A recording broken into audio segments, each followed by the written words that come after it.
Baik, Assalamualaikum warahmatullahi wabarakatuh. Teman pemilih yang kami banggakan, hadir lagi bersama kita pada podcast Masura membahas santai suara rakyat kepulauan.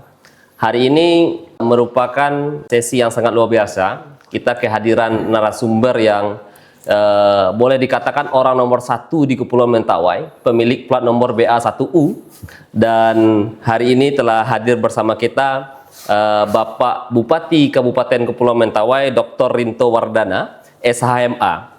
Selamat sore, Pak.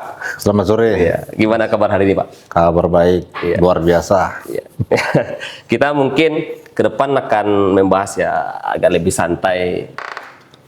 Dan pertama begini, Pak, kita tentu teman pemilih ingin mengenal terlebih dulu cerita. Terkadang kan kesuksesan itu yang menarik adalah perjalanannya.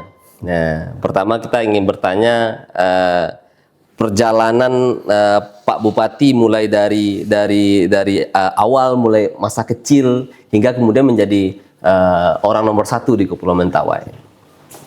Ya, baik. Terima kasih Kak Imin gitu ya. Kak Imin.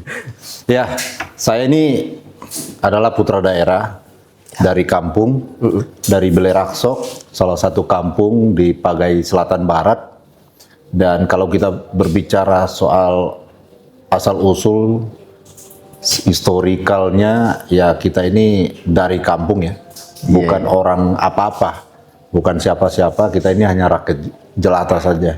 Saya merasakan bagaimana susahnya hidup pada masa-masa kecil dulu, dan ketidakberpihakan kehidupan yang lebih baik. Kita sudah merasakan itu. Tetapi entah kenapa saudara-saudara saya itu, kakak-kakak saya, abang-abang saya itu pada pergi merantau keluar dari Beleraksok. Tapi setiap kali mereka pulang, saya melihat mereka bahwa ada hal bagus yang saya tangkap dari mereka, yaitu wawasan mereka lebih daripada orang kampung yang lain. Ketika mereka pulang kampung, lalu saya lihat berinteraksi dengan mereka, saya tanya apa yang terjadi di luar sana. Betul. Saya nggak pernah pergi keluar sana. Saya hanya di Beleraksok saja waktu kecil kan. Sampai umur? Sampai usia 10 tahun. 10 tahun. Tapi dari kecil saya sudah penasaran, suka bertanya saya. Iya. Sebelum saya masuk sekolah, saya sudah bisa baca tulis. Karena ngikut kakak-kakak saya sekolah. Mereka lah yang jaga saya. Bapak ibu saya menitip saya ke kakak-kakak itu. Sehingga saya ikut belajar juga ketika mereka masuk. Nah, mereka bercerita di sana itu banyak orang pintar, banyak orang cerdas, banyak orang hebat, orang bersekolah, ya kan, banyak yang begini-begini. Disitulah saya tertantang, penasaran, ada apa ya di balik sana, di balik Beleraksok itu? Di balik Beleraksok ini ada apa gitu kan? Akhirnya satu ketika kakak saya mengajak, ayo kamu sekolah di Sikakap. Iya. Saya sudah tahu Sikakap karena beberapa kali saya datang ke sana. Itu sekolah dasar? SD. Ya. Oh, berarti sudah mulai keluar dari SD, dari kampung? Di kampung, saya sekolah di kampung waktu itu. Saya sekolah di kampung, tapi sekolahnya nggak jelas lah. Walaupun kelas kita kelas 5, tapi nggak ada yang kita ketahui. Berarti masih SD, Pak Bupati pindah ke Sikakap? Ke Sikakap. Iya. Dan kalau SMP-nya? 92 itu saya pindah ke Sikakap, pindah sekolah ke Katolik. Gentius Sikakap. Di sana saya diturunkan lagi kelas 2. Iya. Karena penyesuaian lah gitu kan, penyesuaian. Diturunkan kelas 2 lagi saya. Dari kelas 5 diturunkan ke kelas 2, sangat jauh sekali. Jauh sekali dari kelas 3 tahun. Ya, penyetaraan kan. Karena ilmu kita di kampung nggak setara dengan di Katolik, jauh sekali. Lalu kemudian dari situlah saya bersekolah. Bahasa saya tidak bisa berbahasa Indonesia. Ketika pindah ke sana, ilmu saya juga sama sekali nggak dapat. Tetapi 8 bulan saya sekolah di Katolik, sampai saya bisa berbahasa Indonesia, bisa bahasa Indonesia, sekaligus bisa bahasa Minang. Dan ya sudah mulai bergaul lah. Lalu kemudian saya pindah ke SD 21 Makalo, saya menamatkan SD-nya di sana, tahun 97. Lalu kemudian 97 masuk SMP HVA, Sikakap juga. Sikakap juga ya? Sikakap itu lulus tahun 2000, lalu kemudian lulus tahun 2000 masuk daftar SMA 1 PUS di Berkat. Sampai selesai 2003. Kelas 3 saya juara umum 2 kali. Luar biasa. Ya, karena 2 semester 2 kali juara umum. Dari kelas 1 saya juara 1. Nggak pernah saya biarkan orang mengambil juara 1 itu. Hanya 1 kali aja saya dapat juara 3 ketika ibu saya meninggal. Oh, Agak stres. gagal biasa. fokus. Gagal fokus, ya kan. Ya, ya. Tapi setelah itu kembali lagi saya rebut juara itu sampai tamat. Nah, ketika kelas 3 ada kesempatan PMDK. Ada 2 tujuan saya, 1 di STPDN, lalu kedua ya kuliah manajemen di UNP Padang. Oke. Lalu kemudian yang ketiga itu di UNED, Universitas Jember, Fakultas Hukum. Bukan Fakultas Hukum sih, HI, Hubungan Interfisip, FISIP HI, UNED. Ya. Tapi kalau dari segi gelar sarjana hukum. Bukan, jadi waktu pengajuan berkas PMDK itu, saya melamarnya di FISIP HI. Oh, FISIP HI. FISIP HI. Lalu kemudian salah satu guru saya menyarankan, guru saya ini sekarang sudah jadi anak buah saya. Kadang-kadang agak sungkan-sungkan juga karena kita dapat ilmu dari dia kan. Nah, menyarankan sudahlah kamu masuk Fakultas Hukum aja. Lalu diambil berkas yang lama FISIP HI, digulung-gulung ini dilempar ke tong sampah, bikin lagi berkas baru Fakultas Hukum, ajukan, lulus. Masih di universitas yang sama? Ini di universitas yang sama. Iya. Akhirnya lulus Fakultas Hukum, berangkatlah. Iya. Dan saya seharusnya sudah lulus tahun 2007, tetapi karena bulan Oktober saya pulang ke Sikakap, pas saya pulang gempa 2007. 2007 ya. Gempa 2007 mengakibatkan saya tidak bisa pulang ke Jember. Akhirnya tertahanlah, seharusnya saya ujian itu bulan November 2007, tapi karena tertunda saya pulang, kepulangan saya akhirnya tertundalah. Ujian akhirnya dijadwalkan tanggal 4 Februari 2008. Betul. Agak lama jadinya karena harus mengantri lagi. Nah, lulus tahun 2008 tanggal 4 Februari. Ketika 2006 akhir saya ada satu retret mahasiswa di Jogja. Saya bertemu dengan seorang pengacara yang notabene dia ini adalah narasumber acara kami, dan kami sering berdebat di situ, berdiskusi, dan saya ini kan orangnya penasaran terus gitu kan. Betul. Senang bertanya gitu kan. Jadi ini menarik perhatian narasumber kami ini. Ketika jam makan siang, beliau bertanya, kamu fakultas mana? Saya kata, Hukum dari Jember. Mau nggak kerja di kantor pengacara saya di Jakarta? Iya. Jadi ditawarkan. Jadi saya tidak melamar. Ditawarkan. Tapi saya bilang, saya belum lulus Pak, masih skripsi. Saya bilang, apa-apa, saya tunggu. Ditunggulah saya. Jadi lulus kuliah, wisuda Maret, selesai, langsung berangkat ke Jakarta. Langsung kerja di kantor pengacara itu. Betul. Jadi saya tidak melamar. Lalu kemudian setelah sekian lama bekerja di situ, 4-5 tahunan, lalu saya keluar, lalu kerja di perusahaan IT, sekitar 6 bulan di perusahaan IT, saya dipanggil lagi. Saya tidak melamar, saya dipanggil-panggil aja. Dibutuhkan terus, dipanggil. Jadi ketika waktu kerja di perusahaan IT itu, saya sudah ikut kuliah S2. Oh. Iya, kuliah S2. Salah satu kawan kuliah saya S2 itu adalah mantan Ketua Pengadilan Negeri Padang. S2-nya di Pancasila. Kalau saya ikut verifikasi ke sana. Pancasila, sudah tahu kan? Nah, jadi sekarang beliau sudah menjadi Ketua Pengadilan Tinggi Bali. Iya. Jadi S2 di sana, banyaklah teman-teman. Mereka bilang, di kantorku lagi butuh manajer legal. Kawan-kawan yang lain pada ngelamar kan, tapi nggak ada yang lolos. Sekitar 3-4 bulan kemudian, kawan saya ini bilang, ayolah, kamu daftar deh. Jadi manajer legal kami. Loh, bukannya teman-teman pada daftar kemarin? Masa nggak ada yang lolos? Nggak ada yang lolos. Akhirnya, ya sudah. Besoknya saya datang, interview, ditanya, langsung lulus. Diterima. Diterima langsung kerja. Gaji lumayan juga sih pada waktu itu ya. Masih anak jalanan gitu kan, tapi dapat gaji besar gitu. Lalu 6 bulan di situ baru saya dipanggil lagi kerja, karena waktu itu ada job street namanya.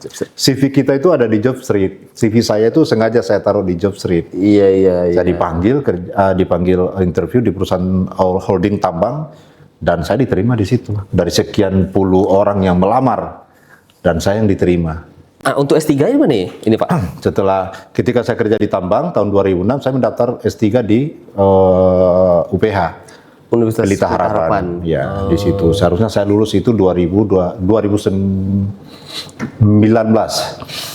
Betul. Saya mendaftar 2016. 2019 seharusnya sudah lulus, tetapi saya punya prinsip dalam hidup, apa yang saya kerjakan tidak mau setengah-setengah. Apa yang saya kerjakan itu harus membuahkan satu hasil yang bisa dilihat orang, bisa dinikmati orang. Apa? Karya tulis. Makanya ketika saya masih S2, saya sudah menerbitkan satu buku terkait dengan outsourcing ketenagakerjaan, sudah terbit, lulus S2. Tesis saya terbitkan juga menjadi buku karena permintaan pembimbing tesis. Yang notabene beliau adalah Begawan Hukum Nasional, Prof. Marjono. Nah, Prof. Marjono memberi motivasi, Mas Rinto, buku Anda ini harus diterbitkan karena untuk memperkaya kasana literatur di bidang kejahatan korporasi. Karena pada waktu itu baru naik daun itu. Inisiator ya beliau ini, Pak Prof. Marjono ini. Makanya ketika saya membahas soal kejahatan korporasi, sangat dia dukung sebagai, nah ternyata buku ini menjadi acuan banyak penulis tesis, mahasiswa S2. Setelah saya cek-cek di internet, banyak juga dikutip buku saya, ini ada kebanggaan tersendiri. Betul. Nah setelah itu saya daftar di UPH 2016 dan baru lulus 2021. Karena saya mau menyusun disertasi itu tidak tanggung-tanggung. Saya pengen menjadi buku yang bisa dinikmati oleh khalayak. Nah, akhirnya lulus 2021 dan buku itu menjadi buku, disertasi itu menjadi buku dan ya sekarang sudah ada di tangan saya. Saya belum bawa ke sini bukunya. Nah, ini kan menarik nih Pak Bupati, bahwa terkadang kita kan udah sering berkecimpung dengan anak-anak muda di Kepulauan Mentawai itu. Keterbatasan itu menjadikan dirinya seakan-akan insecure. Nah, dari cerita Pak Bupati ini kan dapat kita lihat bagaimana motivasi itu bisa mengantarkan sampai ke ibu kota, ya kan? Kadangkala orang juga ketika dia keluar dan berjuang di ibu kota, itu kadangkala dia katakanlah sering kalah perang. Gitu loh kan, akhirnya balik lagi, kemudian juga tidak memberikan pengaruh apa-apa terhadap kampung halaman. Nah, dari cerita kan saya juga setidaknya sudah banyak juga melihat profil Pak Bupati ini bagaimana di kancah nasional gitu loh. Kira-kira motivasinya bagaimana supaya anak muda ini di rantaunya berguna, pulangnya pun berguna, Pak Bupati? Saya melihat ada dua persoalan yang kita apa terjadi di Mentawai ya, dengan SDM Mentawai. Yang pertama adalah kita tidak punya pengalaman, betul. Yang kedua adalah kita tidak punya ilmu. Kita tidak punya pengalaman, kita tidak punya ilmu. Saya katakan, kenapa banyak orang Mentawai tidak punya daya saing, sikap karakter kompetitor, ya. Sehingga ketika lulus sekolah, lulus kuliah di Padang atau dimanapun mereka berada, kecenderungannya mereka pulang kampung. Betul. Padahal apa yang mau kita lakukan di sini? Yang kita salahkan pemerintah daerah. Padahal tidak semua bisa ditampung. Betul. Harusnya tingkat kemampuan kompetisi dari masyarakat itu adalah ketika mereka bisa membuktikan dirinya bisa berkompetisi dengan angkatan-angkatan kerja yang lain. Betul. Atau SDM lain di luar sana. Nah, saya katakan ini terjadi di Mentawai ketika kita tidak punya kepercayaan diri untuk bersaing dengan orang lain, apalagi orang-orang kota. Karena kenapa? Kita tidak punya ilmunya. Kita sarjana, iya, tapi kita tidak punya ilmunya. Yang kedua, kita tidak punya pengalaman untuk untuk bersaing dengan mereka. Makanya saya katakan, kalau berbicara pengalaman, saya tidak punya. Karena saya baru lulus kuliah. Betul. Ya kan? Tidak punya saya. Apapun ditantang gimana pun, kita nggak punya pengalaman. Tetapi ada satu modal kita yang kita lupakan. Membaca.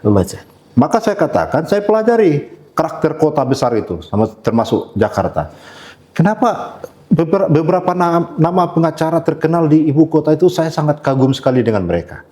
Seolah-olah saya tidak akan pernah bisa duduk atau sejajar dengan mereka, atau bisa ada di posisi itu. Saya pelajari, saya lihat berita mereka, profil mereka, biografi mereka, luar biasa loh. pertanyaan besar muncul, kenapa mereka bisa ya? Bagaimana cara mereka bisa begitu? Nah, ini yang selalu menjadi pergulatan saya. Akhirnya membuat saya tertantang ketika saya tahu, wah, mereka punya kelebihan. Rata-rata mereka sekolah di luar negeri. Berarti kan mereka punya ilmu kan? Punya ilmu. Nah, oke. Kalau sekolah ke luar negeri, saya nggak bisa, nggak ada uang. Tapi satu yang bisa saya lakukan, mungkin yang lain melakukan ini tetapi tidak maksimal. Membaca. Makanya saya katakan, kalau walaupun saya tidak punya pengalaman di bidang hukum secara praktek, tapi saya bisa membaca literatur hukum sedemikian banyak, ya kan, banyak untuk menyamakan posisi itu. Betul. Yang lain punya pengalaman, tunggu dulu, saya punya ilmunya, karena saya baca buku, saya pahami literatur hukum, hukum acara, teori hukum dan lain-lain, ya kan. Sehingga ketika saya bertemu dengan para pengacara senior ini, saya tidak kalah debat dengan mereka. Saya bisa menyamakan posisi. Saya punya kemampuan penguasaan hukum yang baik yang dibutuhkan oleh mereka. Lalu kemudian karena saya bisa berargumentasi sejajar dengan mereka, maka saya diperhitungkan. Lalu kemudian calon-calon klien saya juga melihat, wah, Pak Rinto ini ternyata cukup mumpuni untuk berbicara, menguasainya. Jadi ketika saya bertemu dengan calon klien, berbicara dengan saya yakin bahwa mereka itu bukan saya satu-satunya mereka datang. Betul. Pasti sebelum mereka datang ke saya, mereka sudah keliling dulu. Ada pembandingnya dulu. Iya, tur dulu dengan para pengacara yang lain. Satu, mereka membandingkan ilmunya. Yang kedua, membandingkan harga. Iya kan? Itu yang saya lihat. Makanya saya katakan, ilmu yang saya berikan tidak boleh kurang daripada yang mereka dapat sebelumnya. Jika perlu, saya harus lebih. Makanya untuk menyamakan itulah saya ambil S3. Paling tidak kalau mereka datang ke pengacara itu hanya level master, datang ke saya, doktor ini. Betul. Kan itu yang membuat kita termotivasi. Ya, soal akademis ternyata masih ada di belakangnya CRA ERB. Apa itu Pak Bupati? Makin panjang nih sebenarnya. Itu kadang-kadang orang protokoler maksain banget baca gelar itu, padahal sudah SHMH aja gitu kan. Kalau CRA AIRB ini kan gelar profesi saja. Gelar profesi. Artinya secara keilmuan ini kan sudah terpampang sangat jelas. Ya, jadi bidang hukum gitu. Saya menyadari bahwa kalau saya hanya mengandalkan keilmuan saya secara akademis, saya rasa pun tidak cukup. Saya rasa tidak cukup. Karena apa? Semua orang bisa menjadi pengacara. Tetapi belum tentu semua orang menjadi kurator. Belum tentu semua orang menjadi arbiter. Iya, betul. Maka saya rasa perlu untuk melengkapi ilmu saya sebagai seorang profesional hukum, bukan hanya seorang dokter umum, tetapi saya juga dokter spesialis. Betul. Kan dokter umum banyak, pengacara banyak, ya kan? Tapi spesialis ada, belum tentu. Betul. Makanya saya ambillah itu CRA, Certified Receiver and Administration. Jadi sertifikat kurator dan pengurus. Kurator itu yang tugas kita itu membereskan budel pilot, kepailitan, pengurusan, ya kan. Kalau ada utang piutang kan seperti itu. Itu ilmunya itu adalah pendidikan kurator dan pengurus. Itu mahalnya ampun-ampunannya, cukup menghabiskan uang juga itu. Makanya kenapa tidak semua pengacara bisa mengakses itu, karena satu biayanya mahal. Iya. Lebih daripada itu sih. Nah, tetapi memang dituntut kemampuan teknis untuk menjadi kurator. Nah, inilah sama seperti Hotman Paris juga, dia kurator kan. Kan kita mengikuti jejak ini. Kalau Hotman Paris tapi bisa, cincin belum banyak ya. Belum seperti Hotman Paris. Karena apa? Istri tidak mau ada saingannya. Satu saja. Kan betul. Gitu. Nah, lalu kemudian AIRB itu kan asosiat arbiter itu di BANI, Badan Arbitrase Nasional Indonesia. Nah, jadi arbiter ini kan ya mungkin kawan-kawan sudah tahu, tapi saya jelaskan sedikit. Hakim ini kan ada dua sebenarnya, hakim negeri dan hakim swasta. Hakim negeri itu yang ketok palu itu, ya yang pakai jubah di pengadilan. Tapi hakim swasta ada siapa? Arbiter. Hakim swasta ini lebih pada penyelesaian sengketa bisnis. Jadi kalau ada kontrak bisnis si A dan si B, lalu kemudian terjadi dispute atau sengketa di antara mereka, di dalam kontrak itu sudah disepakati bahwa kalau terjadi sengketa di antara kita, maka penyelesaiannya adalah lewat arbitrase dengan hakim tunggal atau hakim majelis. Kan gitu. Saya bisa ditunjuk sendirian sebagai hakim. menyidangkan, mendengarkan, Betul. memutus. Oh, yang menunjuknya lembaga arbitrase itu. Mereka Oh, mereka para pihak bersepakat. iya, mereka bersepakat. Mereka menunjuk. Kalau mereka bersengketa, oke, sepakat kita tunjuk Pak Rinto sebagai arbiternya ya. Oke, siap. Oke. Jadi saya hakim tunggal, kiri kanan mereka yang bersengketa. Hakim swasta. Mereka saling membuktikan, kita catat. Ada paniteranya juga. Nanti kalau sudah selesai, putusan dibuat, saya susun putusannya. Putusannya sama kekuatannya dengan putusan pengadilan hakim di negeri itu, pengadilan negeri. Iya. Nah, hanya eksekusinya ini selesai keluar putusan, ini didaftarkan ke pengadilan negeri. Iya. Baru nanti memiliki fiat eksekusi. Bisa dieksekusi sama seperti putusan pengadilan negeri. Betul. Nah, itulah sekolah itu, dua profesi itu. ARB itu. Nyebutnya agak susah, Pak Bupati. Asosiat arbiter itu namanya. Ya. Nah, ini kan menarik apa yang telah diceritakan Pak Rinto, bagaimana seorang anak kampung melanjutkan pendidikan ke Jakarta, ke Jawa lah, karena memang ada di Jember, ada di Jakarta. Terus kemudian berkiprah secara profesi juga di Jakarta. Saya mempelajari secara profil Pak Bupati ini sudah menjadi tokoh nasional. Tapi satu pertanyaannya, motivasi apa yang membawa kembali ke Mentawai?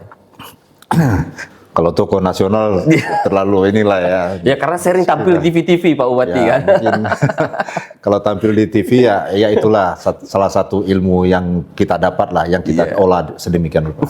Tapi saya mau sampaikan bahwa beberapa kali ketika saya sudah tinggal di Jakarta, beberapa kali saya pulang kampung. Saya melihat, bertemu dengan warga, mereka menyampaikan harapan-harapan, karena mereka menganggap saya ini orang cerdas, orang pintar, ya. Ini persepsi mereka ya. Iya, secara gelar akademik juga mendukung itu. Bapak kan sudah doktor, teman-teman di Jakarta banyak, tentu kan banyak juga hal-hal baik yang bisa diberikan di Mentawai, kan begitu. Nah, lalu kemudian saya tidak pernah tertarik untuk jadi bupati. Enggak ada. Saya nggak mau jadi bupati.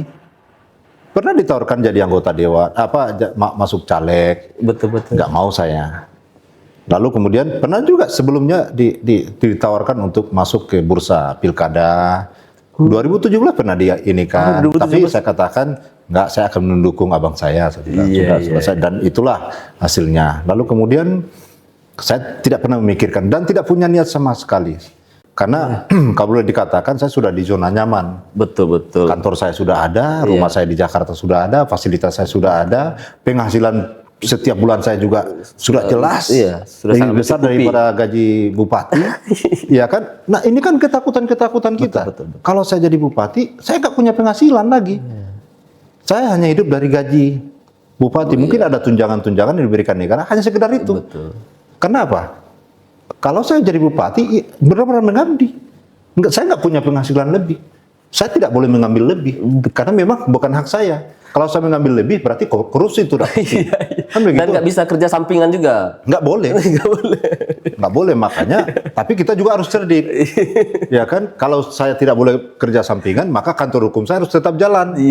Karena diurus oleh para pengacara profesional. Silakan saja. Kalau ada rezeki di kantor, boleh dong saya terima. Kan kantor saya. Yang jelas tidak berkonflik kepentingan dengan tidak jabatan berkonflik sekarang. kepentingan dengan pekerjaan saya di sini. Makanya kantor saya tidak ada menangani perkara di Mentawai atau apapun itu urusan dengan Mentawai. Klien-klien saya di Jakarta semua. Kan Kapan titik baliknya sehingga titik baliknya itu adalah ketika tahun 2023 saya terpilih sebagai juru bicara tim pemenangan nasional Ganjar Mahfud. Lalu kemudian disitulah kita berkampanye untuk memenangkan Pak Ganjar. Ya, dari situlah sering muncul TV debat-debat itu ya kan, berdebat-debat dengan tim jubir-jubir capres yang lain. Betul. Nah, yang membangga itu adalah salah satu tonggak pencapaian saya atau milestone saya tertinggi lah, menjadi jubir tim pemenangan nasional capres Ganjar Mahfud.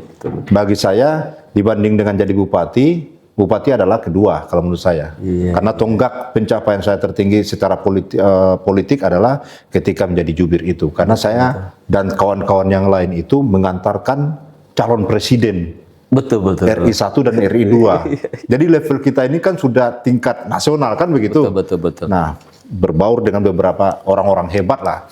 Di tim pemenangan ini orang-orang hebat semua. Betul. Nggak ada yang ngecek-ngecek itu kan pengusaha, akademisi, tokoh-tokoh politik nasional, ya kan. Nah, kita berjuang sepanjang 2023 sampai akhirnya Pilpres 2024. Betul. Dihelat tanggal 14 ya, 14 Februari. Februari. Dan hasilnya Ganjar Mahfud kalah, masih belum move on kita. Ya.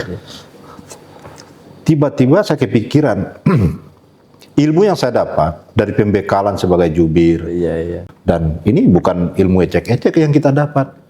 Cuman pertanyaannya kalau saya kembali ke profesi, ini nggak ada gunanya nih ilmu ini. Iya. Ya kan kita belajar soal persoalan mulai dari Aceh sampai Papua. Iya. Kita diajari bagaimana solusi penyelesaiaannya. Iya. Kan Strategi begitu. kampanye. Strategi menangani persoalan humanisme, Iya. ekonomi di seluruh provinsi ini kan sayang banget ya kalau hanya sekedar ilmu di kepala. Nggak tahu kenapa tiba-tiba saya pikir, kan ini juga mau pilkada di Mentawai gitu kan, mau pilkada di Mentawai. Sekalian diluruskan, diteruskan. Nah, tapi sebelum itu ketemulah beberapa tokoh-tokoh politik Mentawai, ngobrol-ngobrol. Udahlah, ikut pilkada aja. Sudah ada omongan-omongan itu, tapi saya tidak tertarik gitu loh. Tidak tertarik sama sekali. Saya tidak pernah merencanakan sebelumnya. Titik baliknya itu ya di bulan Februari akhir lah. Di bulan Februari akhir, awal Maret saya berpikir sepertinya saya perlu melihat situasi. Pulanglah saya di bulan puasa Idul Fitri 2024. Jajaki melihat situasi, sudah mulai disebut-sebut pula nama kita ketika pulang itu walaupun belum merata semua kan. Akhirnya saya memutuskan, saya melihat peluang ini, saya maju. Ya, ini cerita yang panjang. Ini lebih karena persoalan ini lagi Pak Bupati, bahwa demokrasi itu kan seringkali dipandang baik ketika secara prosedural baik. Akan tetapi demokrasi tentu kita harus pandang secara substansi. Lebih dari bagaimana masyarakat terlibat dalam aktivitas keseharian dalam kebijakan pemerintah. Nah, kan ada yang dikatakan oleh beberapa orang bahwa seluruh politisi, baik itu calon kepala daerah ataupun anggota legislatif, hadir hanya sekali 5 tahun. Setelah itu mereka tidak berkunjung lagi. Bagaimana Pak Bupati melihat ini? Kan secara substansial demokrasi mesti melibatkan warga negara dalam proses kebijakan. Iya, ini lagu lama ya. Ini lagu lama, rahasia umum. Walaupun sudah umum, tapi dianggap rahasia. Sudah rahasia tapi diketahui umum ini loh, kan gitu kan. Nah, ketika saya turun aja waktu itu sosialisasi, Betul. apa kata masyarakat? Ada istilah mereka itu pasang naik muncul, pasang naik tidak muncul, pasang kering muncul. Nah, itu bahasa Mentawai itu mereka bilang. Iya. Pasang naik tidak muncul. Udah seperti karang gitu. Tapi pada saat pasang surut muncul. Saya katakan sepertinya kalau ini dialamatkan kepada saya ada dua. Pesan ini sebagai pesan antisipatif atau pesan bahwa saya pelakunya. Saya rasa saya memilih yang pertama. Iya. Pesan antisipatif. Karena saya bukan politikus. Betul. Saya tidak pernah datang ke sini. Saya belum pernah berjanji. Iya, belum. Karena saya belum pernah berjanji, maka saya belum pernah berbohong. Iya. Ini pesan antisipatif. Ini pesan antisipatif itu. Makanya itu yang saya tangkap. Karena saya belum pernah datang ke sini, belum pernah berjanji. Artinya pesan itu bukan pesan penghakiman. Bukan. Pesan untuk menyampaikan janganlah seperti itu. Jangan seperti itu. Karena sebelum-sebelumnya begini. Makanya saya katakan, saya baru datang kali ini di sini, Pak. Iya. Karena saya baru datang kali ini ke sini, saya belum pernah berbohong. Belum pernah berjanji. Belum pernah berjanji. Apalagi berbohong. Betul. Nanti ketika saya sudah terpilih, saya tidak pernah datang ke sini, maka saya berjanji. Karena saya berjanji seperti ini dan saya tidak laksanakan, maka saya berbohong. Oh iya. Nah, iya, maka Bapak tidak bisa mengatakan saya sudah berbohong. Lah, baru datang. Belum pernah Begitu. berjanji. Belum pernah berjanji saya. Baru saya mau berjanji sama Bapak. Iya. Masa kampanye. Nah, ketika saya datang pada saat kampanye, saya katakan, sebelumnya saya datang baru lihat-lihat. Sekaranglah saatnya saya berjanji. Iya, iya. Nah, kalau saya tidak berjanji, maka tidak akan terbukti saya berbohong. Betul, betul. Nah, makanya itu yang terjadi di masyarakat. Saya katakan, ini ada benarnya. Bahwa hal itu memang terjadi. Betul. Saya katakan, ada alasan juga kenapa para elit politik kita melakukan hal itu. Satu, Ya. akses mereka ke sana sangat jauh, Pak. Iya, ya. Aksesibilitas ya? Iya. Selain sangat jauh, mahal. Mahal. Mahalnya dari biaya transportasi, mahalnya juga dari aspek interaksi dengan masyarakat. Betul, betul. Masyarakat melihat kita yang datang ke sana itu seperti seorang sinterklas, Pak. Kalau bupati sudah datang, berarti dia bawa uang Wah, iya. untuk kita. Iya, iya, iya. Kalau anggota dewan datang, berarti dia bawa uang Betul, untuk betul, kita. betul.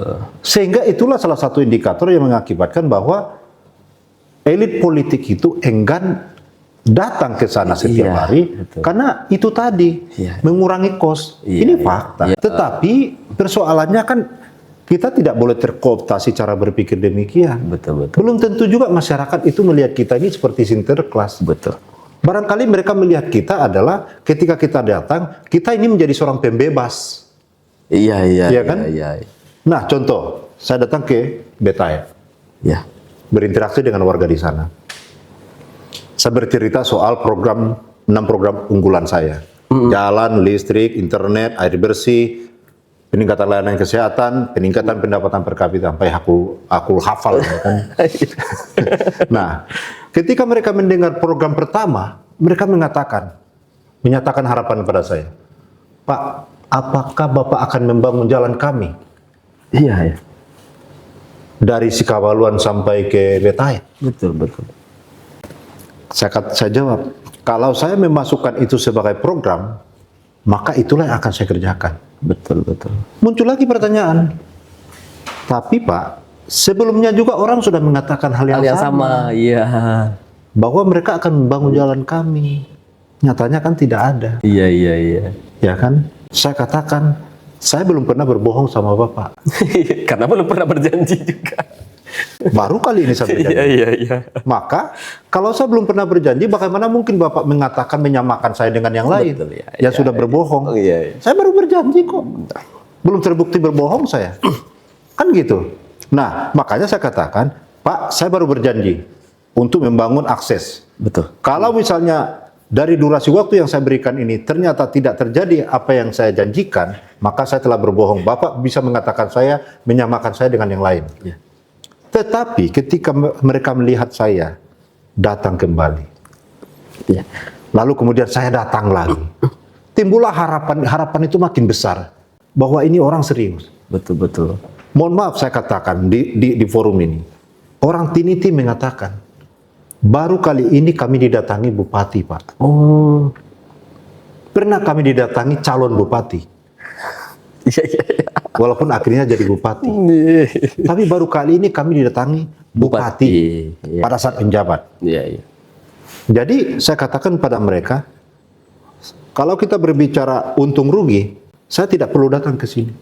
Saya tidak dapat suara di sini. Tapi kan masalahnya saya terpilih, saya ini Bupati Mentawai. Saya harus berdiri di atas semua, baik yang memilih maupun yang tidak memilih. Betul. Makanya sangat salah dikatakan bahwa saya ini harus berpihak kepada yang memilih saya saja. Iya, betul, betul.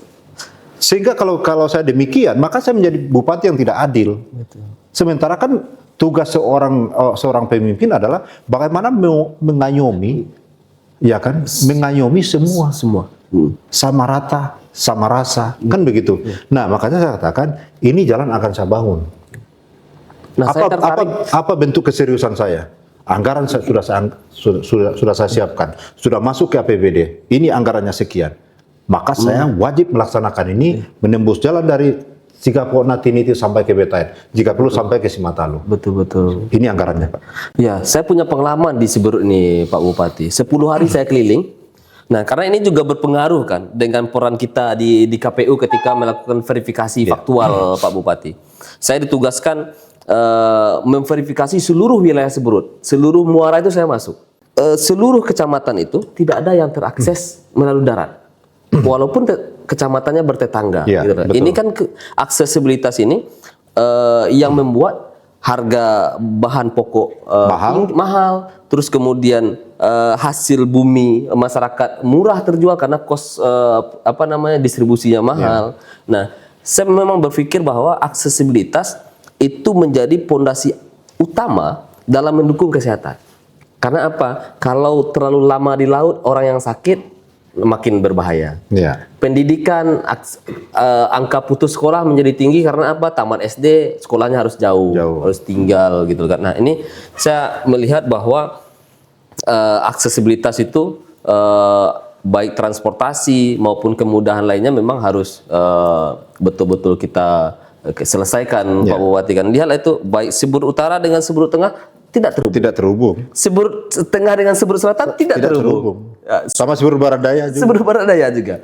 Artinya ketika kita, padahal kalau dilihat dari tepi pantai nampak itu wilayah yang akan kita tuju, tapi kita harus keluar laut. Ya. Nah, ini menjadi PR kita, dan tentu dengan program prioritas Pak Bupati kita mempunyai harapan tentunya bagaimana aksesibilitas ini menjadi lebih baik ke depannya.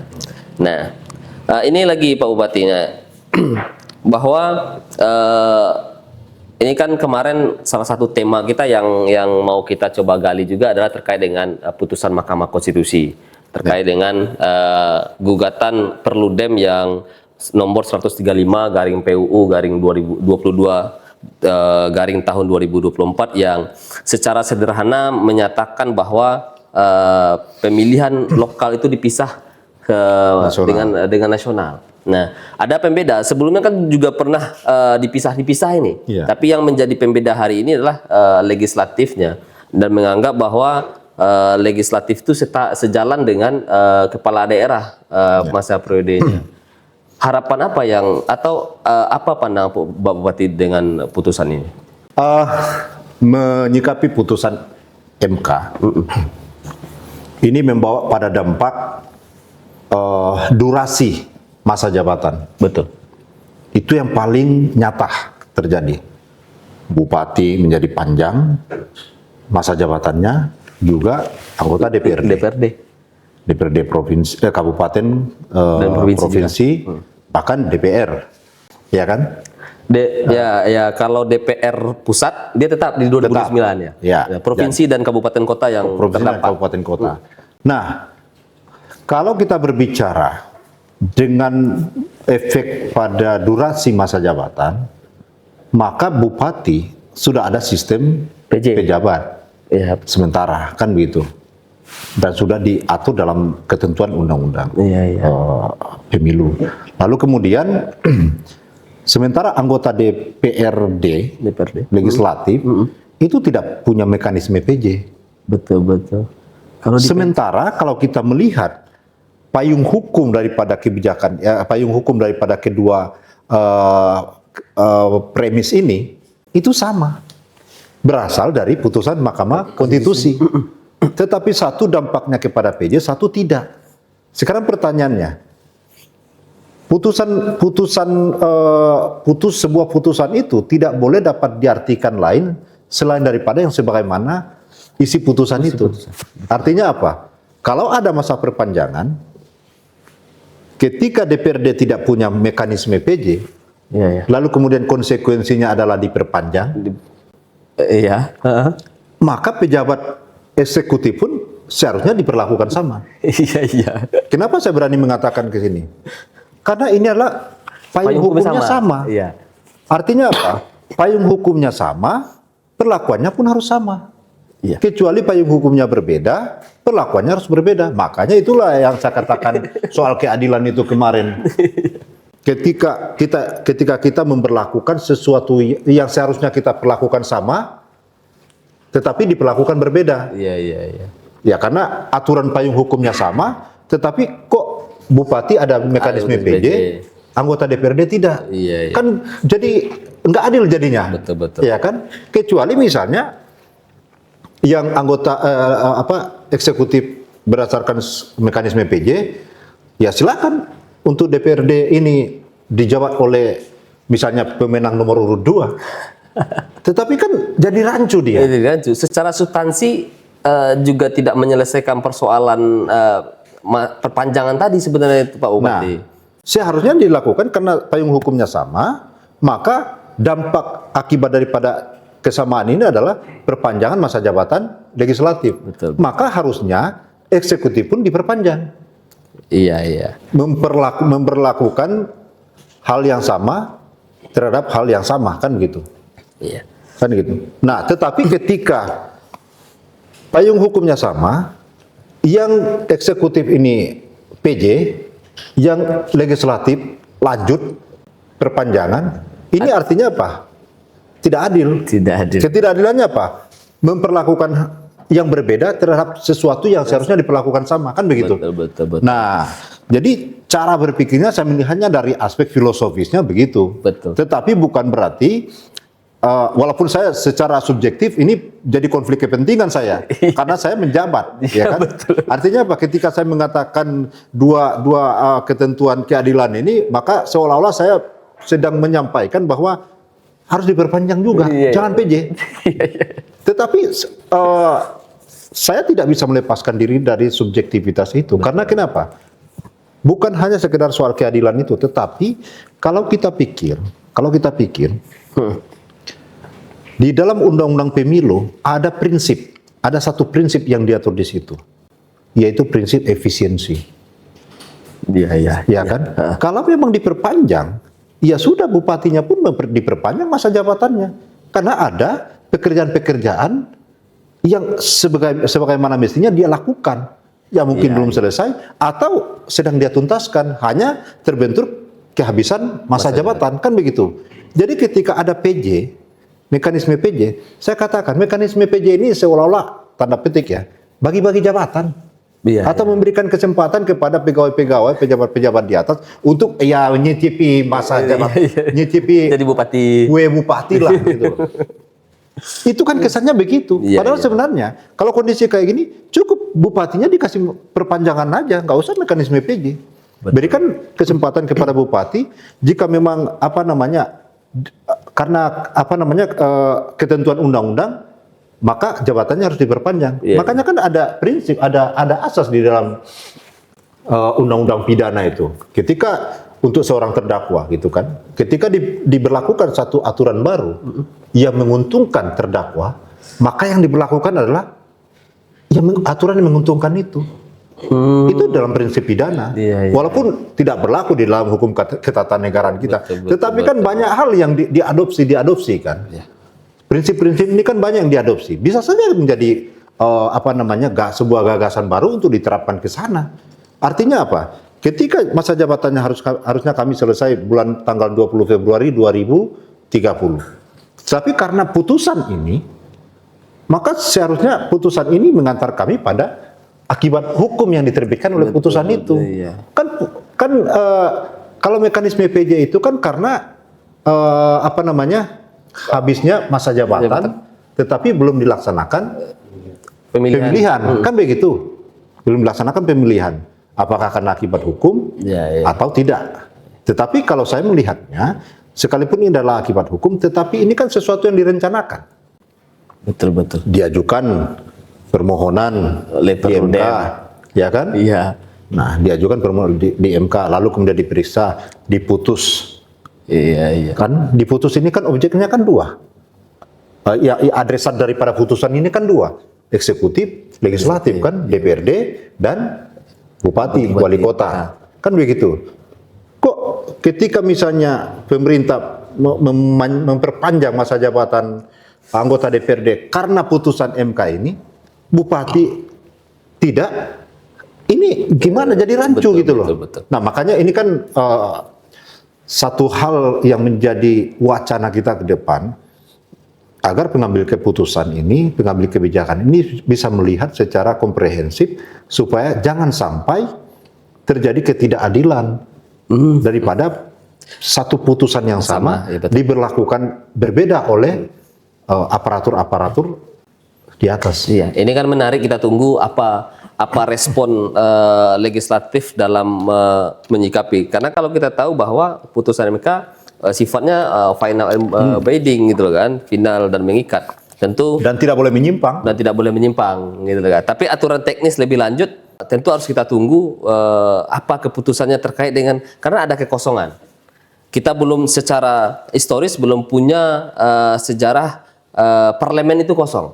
Kan itu. Kalau untuk eksekutif beberapa kali kita sudah pernah terjadi karena memang penyerentakan. Karena penyerentakan. Nah, lebih lanjut nih persoalan putusan ini, Pak. Saya lebih ingin menggali soal bagaimana otonomi daerah dijalankan, Pak. Karena begini, beberapa waktu belakangan, periode belakangan, ada pertikaian masa jabatan antara legislatif di daerah dengan kepala daerah, gitu loh. Nah, dulu itu kan, contohnya 2017 kita pemilihan bupati, DPRD-nya berganti 2019, gitu loh, untuk periode baru. Nah, ada pertikaian. Apakah menurut Pak Bupati, dengan keselarasan masa jabatan bupati dengan DPRD ini memberikan dampak baik tidak terhadap pembangunan di daerah? Kan begini, bupati ini kan sudah menyiapkan programnya. Ya. Di RPJMD itu kan ada. Itu kan GBHN-nya kita lah, haluan garis-garis besar haluan daerah lah gitu kan. GBHD. Di mana sudah ditetapkan capaian program-program yang akan dituntaskan dan dicapai oleh seorang bupati. Kadang-kadang capaian ini tidak cukup waktu. Iya. Makanya kadang-kadang orang berpikir, ketika saya jadi bupati, saya katakan, saya mau RT RW kita ini selesai dalam waktu 2 tahun. Karena menjadi benchmark kita untuk membangun, kan begitu. Iya. Ternyata sudah 1 tahun kami menjawab, RT RW ini belum selesai. Acuan kita kan di RT RW. Betul. Ya kan? Iya. Lalu kemudian ternyata tidak jamak kita dengar bahwa penyelesaian RT RW itu bahkan melebihi 5 tahun. Iya. Ya notabene sudah lewat waktu masa jabatan, periode itu. Nah ternyata tidak lama kemudian masuk awal tahun ke-6 selesai RT RW itu. Iya. Padahal disitulah kita bisa menggas pembangunan itu. Nah ini yang salah satu contoh terjadi dampak daripada hal ini gitu loh. Makanya dampak dari penyerentakan atau penerapan penyerentakan ini. Makanya saya katakan, ketika bupati sudah punya program, dia harus memastikan juga bahwa program ini sudah akan berjalan sampai masa akhir jabatannya. Tapi kadangkala ketika masa akhir jabatan, program ini belum selesai, sedang berproses dia. Jadi bupati ini harus memastikan bahwa apa yang dia buat ini benar-benar nyata, terwujud dan terjadi. Sehingga masyarakat bisa melihat, oh bupati sudah menuntaskan ini. Ternyata penuntasan dari program ini, strategis dia, itu masuk di tahun ke-6 atau bahkan tahun ke-7. Makanya saya katakan, ketika mekanisme PJ itu dilakukan, sementara anggota DPRD itu diperpanjang masa jabatannya, ini kok jadi janggal gitu loh. Ini kok jadi janggal. Karena apa? Mekanisme PJ ini kan membutuhkan biaya, ada kosnya. Betul. Ya, kosnya apa? Waktu, biaya, anggaran. Yang ketiga, kos yang paling mahal dibayar adalah belum tentu PJ ini memahami program yang sedang mau dituntaskan ini. Itu persoalannya. Makanya PJ ini dia akan mengerjakan sesuatu belum tentu sesuai dengan yang sudah digariskan oleh atau yang sedang dituntaskan oleh bupati yang sedang menjabat atau sudah selesai masa jabatan. Terkadang PJ ini juga butuh belajar dulu mengenal wilayah. Habis waktu. Sementara kita sedang menuntaskan, tinggal sedikit lagi itu loh. Jadi ketika ada, anggaplah ini perpanjangan, diberikan masa perpanjangan itu, ya bupati bisa memastikan bahwa program ini tuntas pada masa itu. Betul. Iya, ini kan putusan MK ini kan agak mengagetkan, sangat mengagetkan secara konstitusi, Pak Bupati. Tapi akan terlebih dari persoalan itu, tentu saya yakin bahwa program Pak Bupati tentu bicara tentang 1 tahun, 2 tahun, 3 tahun, 4 tahun, 5 tahun kan seperti itu. Nah, Apa namanya Pak Bupati yang ingin kita gali lebih lanjut soal bagaimana ini, karena saya melihat tadi lebih mengejar ini Pak Bupati. Selama ini kan di tengah jalan, ketika anggaplah 2017 contohnya 2017 kemarin itu kan. 2017 Bupati terpilih, 2019 DPRD-nya berganti. Secara politisnya, secara kekuatan politis di parlemen itu mengalami perubahan, gitu kan? Apakah, nah sekarang dengan putusan MK ini, itu kan menyelaraskan tidak ada perubahan kekuatan parlemen, ya sebagai mitra strategis eksekutif di masa satu berlakunya periode jabatan bupati, gitu loh kan. Nah kalau di tengah-tengah jalan itu kan biasanya kekuatan politiknya berubah. Gaya parlemennya juga berubah, gaya mengkritisi, gaya mengawasi, tiga fungsi legislatif itulah gitu kan, pengawasan, undang-undang dan budgeting gitu kan. Nah, apakah Pak Bupati ini melihat, apakah ini tidak dilihat sebagai sebuah hal yang positif? Ketika jabatan bupati nantinya, anggaplah di 2031 menuju 2036 gitu kan, bupatinya satu periode, DPRD kabupatennya satu periode. Nah, dia sejalan dan segaris masa periodenya. Selama ini kan agak bertikai itu Pak Bupati, ya kan? Di tengah-tengah munculnya di tengah-tengah. Di tengah-tengah udah berubah lagi pendekatan karena orang-orang yang mengisinya udah berubah begitu. Nah, itu yang saya katakan. Makanya kalau para regulator kita ini memahami yang namanya, ada satu teori terkait untuk bisa kita mengukur efisiensi itu ya. Economic analysis of law, EAL gitu kan. Jadi artinya apa? Setiap kebijakan yang dibuat itu kita bisa mengukur efisiensinya, hasilnya gitu loh. Kemanfaatannya seperti apa? Makanya saya katakan, ketika ada kebijakan misalnya penyerentakan pilkada, pileg gitu ya, di saat yang bersamaan, maka setidaknya itu bisa mendekati economic analysis of law itu. Artinya apa?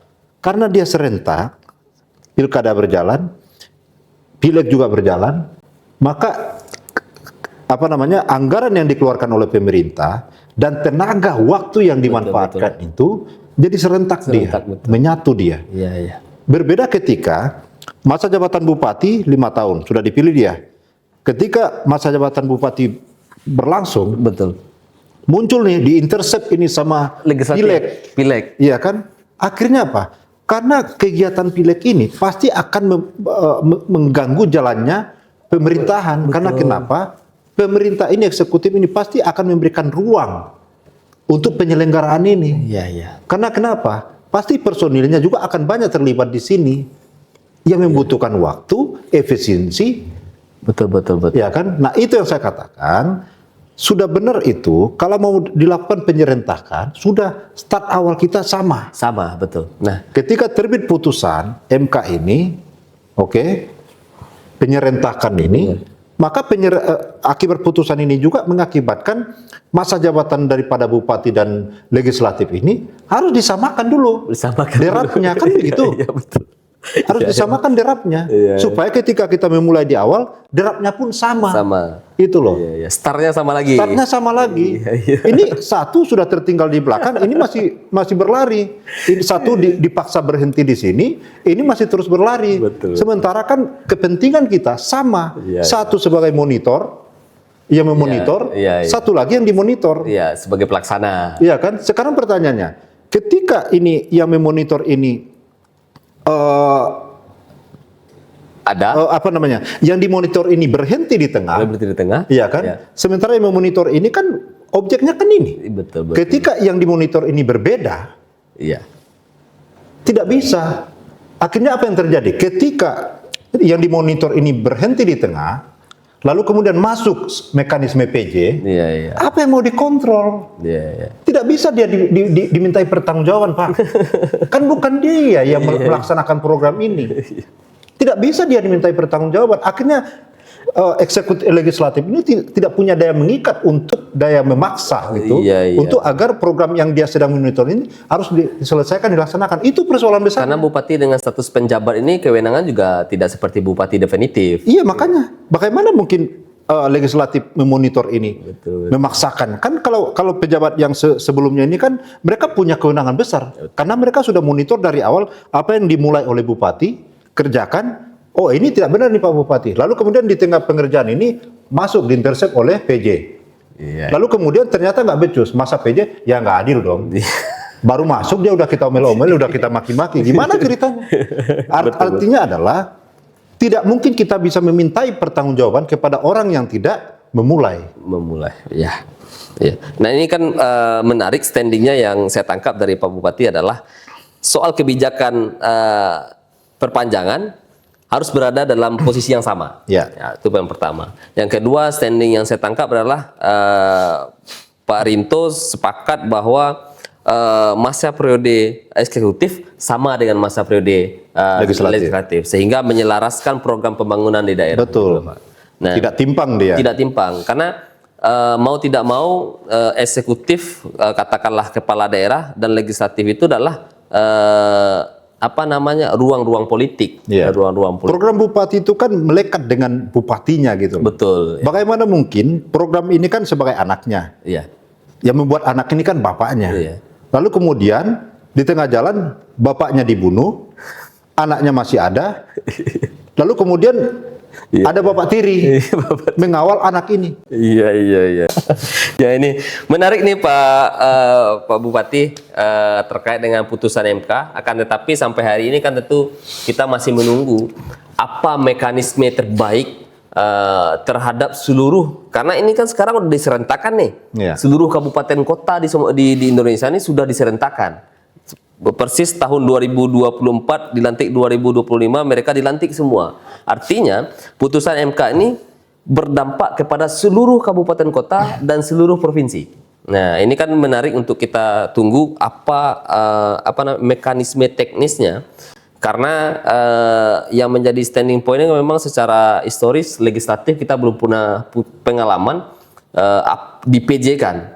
Karena saya pikir kalau di PJ kan bagaimana mekanisme PJ legislatif kan begitu kan, nggak mungkin kemudian orangnya ditunjuk oleh pemerintah semua sebanyak kursi gitu loh kan, atau di PAW semua. Kalau di PAW kan secara substansi ya sama aja, ngapain di PAW kan begitu. Nah ini yang perlu kita tunggu apa yang menjadi keputusan lebih lanjut Pak Bupati. Nah terakhir karena ini adalah podcastnya KPU Pak Bupati, kita berharap pesan Pak Bupati terhadap pemilih khususnya di Kepulauan Mentawai, bagaimana penyelenggaraan pemilihan umum ini berkualitas di Kepulauan Mentawai. Nah kan kalau KPU ini kan wasit. Ketika kita bertemu dengan KPU, maka di mindset kita, persepsi kita masyarakat, KPU itu sudah tahu aturan mainnya. Betul. Kita tidak perlu lagi mengajari KPU sebagai wasit, karena mereka yang paling tahu aturan mainnya. Ya. Lalu kemudian persoalannya akan menjadi lain jika aturan main ini tidak diketahui oleh pemain. Kan gitu. Iya, ini banyak terjadi nih. Iya, betul. Aturan main ini tidak diketahui oleh pemain. Makanya itu saya katakan, apa yang dilakukan oleh KPU, melakukan sosialisasi. Iya. Tetapi kan masalahnya sosialisasi ini kan pertanyaan berikutnya adalah apakah tepat sasaran? Tepat sasaran, betul. Karena apa? Yang disasar daripada demokrasi kita ini adalah bukan hanya masyarakat kelas menengah ke atas. Betul. Tapi menengah ke bawah. Yang paling banyak itu kan seperti sebuah piramida, ya kan? Semakin ke bawah makin banyak mereka.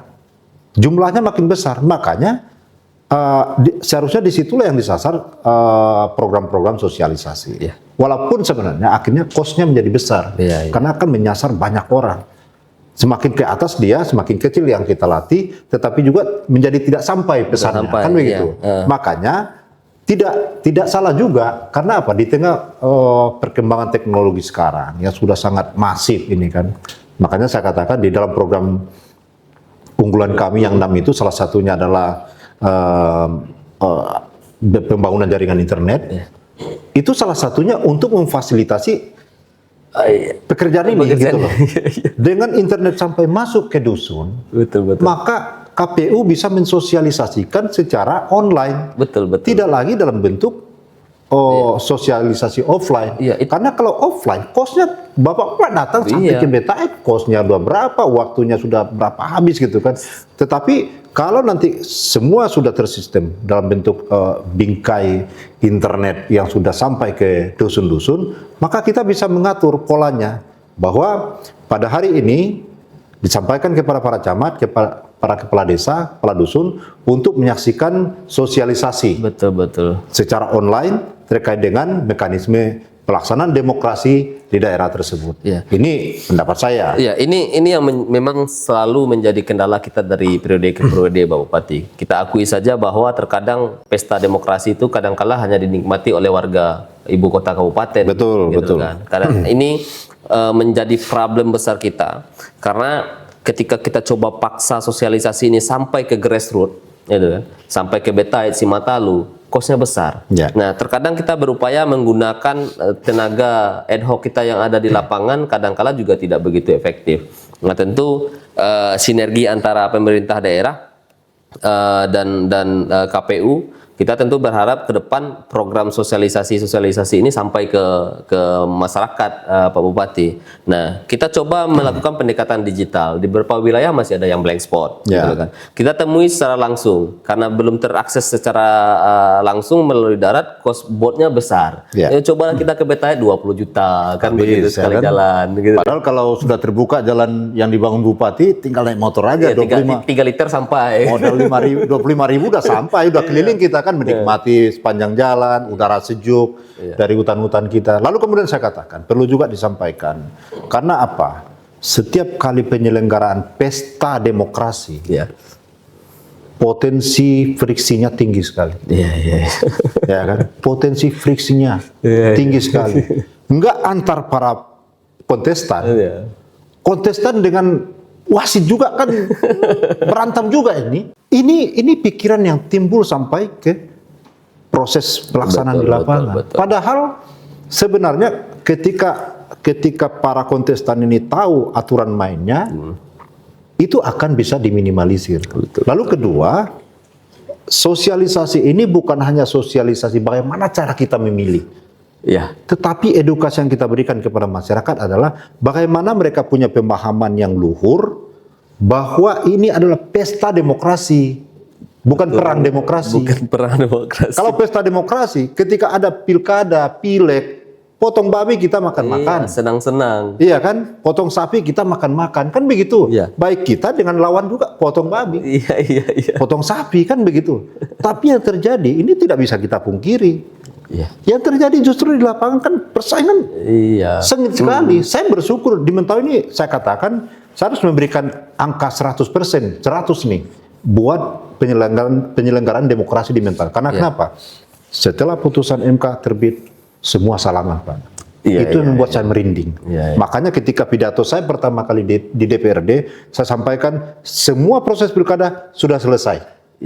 Tidak ada 01, tidak ada 02, tidak ada 03. Tetapi karakter ini susah untuk kita buang. Karena apa? Orang yang menang merasa bahwa kamilah pemilik semuanya. Artinya apa? Ketika kami menjadi pemenang, itu sudah sistem perang. Makanya saya katakan, karena kita membahasakannya sepakat bahwa ini pesta demokrasi, bukan perang demokrasi, maka setelah selesai pilkada, selesai bersalaman. Semua punya hak. Mau yang kalah, mau yang menang, semua punya akses yang sama. Tetapi yang terjadi adalah prinsip perang. Siapa yang menang, dialah yang berkuasa, dia menduduki semua, yang kalah hukum, pancung, mati, selesai. Mengerikan. Tentu dalam dunia demokrasi ini harus kita hindarkan, Pak Maka Bupati. saya katakan ini perang pesta demokrasi, Pak, bukan perang demokrasi. Yang terjadi di lapangan perang demokrasi, Pak. Ini yang saya sangat sesalkan. Kenapa? Ini berbuntu selama masa jabatan itu terjadi. Jadi sementara kan kita melihat bahwa proses demokrasi kita ini adalah untuk mencari pemimpin yang bisa memaksimalkan potensi. Apakah potensi daerahnya, apakah potensi SDM atau manusianya di daerah tersebut. Kenapa? Yang hebat-hebat itu bukan orang yang menjadi nomor 1 atau nomor 2, nomor 3. Orang-orang hebat di daerah, SDM hebat di daerah itu tersebar di nomor 1, nomor 2, nomor 3 gitu loh, Pak. Makanya ketika bupati sudah terpilih, polarisasi itu udah hilang. Sudah definitif itu, maka tugasnya adalah bagaimana menyatukan kekuatan ini Sehingga dengan kekuatan SDM yang ada, yang tersebar ini, maka kita bisa mengharapkan pembangunan kita semakin maksimal dan lebih baik, sehingga kualitas demokrasi kita juga semakin baik, kan begitu? Iya, iya. Ya tentu kita berharap bahwa habis pilkada polarisasinya udah selesai. Mau 01, 02, 03 yang ada hari ini adalah pembangunan Mentawai. Betul. Ya, ini perlu kita membangun 10 cikal bakal kota. Iya, 10 cikal bakal kota di seluruh kecamatan. Seluruh kecamatan. Iya. Nah, ini menarik teman pemilih bahwa standing point-nya adalah pertarungan pilkada itu harus selesai pada tahap putusan akhir. Putusan akhir dalam pilkada adalah putusan MK kalau dia lanjut ke MK. Artinya setelah keputusan itu dikeluarkan, baik itu mendukung si A, si B, dan si C, itu sudah selesai. Polarisasi itu kalau itu dipertahankan, itu adalah akan mengurangi energi positif kita untuk membangun daerah. Ya. Karena bagi kita yang punya bagi kita yang punya rasa kesakit hatian, kebencian, sebaik apapun program itu, maka dia akan tetap membenci itu. Nah, ini kan menjadi sebuah kerugian bagi kita dalam membangun daerah, apalagi kita Mentawai ini harus berpacu nih Pak Bupati kan. Ya. Di balik ya, karena memang 2 atau 1 tahun terakhir kita terlepas dari katakanlah status 3T, tapi kan secara faktual kita juga belum begitu berlari dari ketertinggalan itu. Ya paling tidak kan gol terakhirnya adalah ketika bagaimana kita mewujudkan bupati yang sudah terpilih itu diharapkan dinantikan oleh pendukungnya, tetapi juga diharapkan oleh diterima oleh yang tidak mendukungnya. Diterima juga oleh yang tidak mendukung. Karena apa? Karena di benak kesemuanya ini adalah bupati yang terpilih ini adalah yang terbaik dan bisa menjembatani kita untuk mendapatkan akses yang sama pada pendidikan, akses yang sama pada ekonomi, dan akses yang sama pada fasilitas-fasilitas yang ada. Betul, betul. Dan tentu kita juga berharap bahwa Pak Rinto sebagai pemenang pilkada juga menyamakan seluruh masyarakat, baik mendukung ataupun tidak mendukung, kan begitu Pak.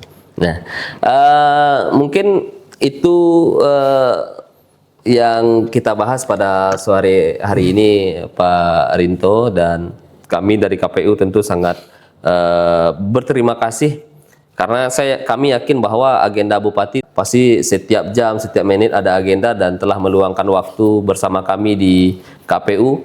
Dan ini menjadi wawasan penting khususnya untuk kita warga Kepulauan Mentawai. Semoga podcast Masura ini betul-betul menjadi sarana informasi untuk menyampaikan informasi-informasi baik secara kepemiluan maupun yang tadi telah sampaikan Bupati, agenda prioritas Mentawai. Bagaimana Mentawai kita ini berkembang, maju sesuai dengan tagline terakhir merdeka dari ketertinggalan. Betul Bupati sekali. ya. Nah, dan mudah-mudahan kita betul-betul merdeka, dan kita sangat menantikan.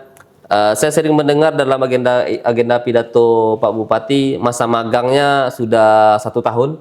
Ya kan? Hampir 1 tahun. Hampir 1 tahun masa magang menjadi bupati. Tinggal 4 tahun. Tinggal 4 tahun. Dan tentu dalam periode ini kita berharap apa yang telah dijanjikan dan disampaikan kepada masyarakat dapat dituntaskan dengan baik.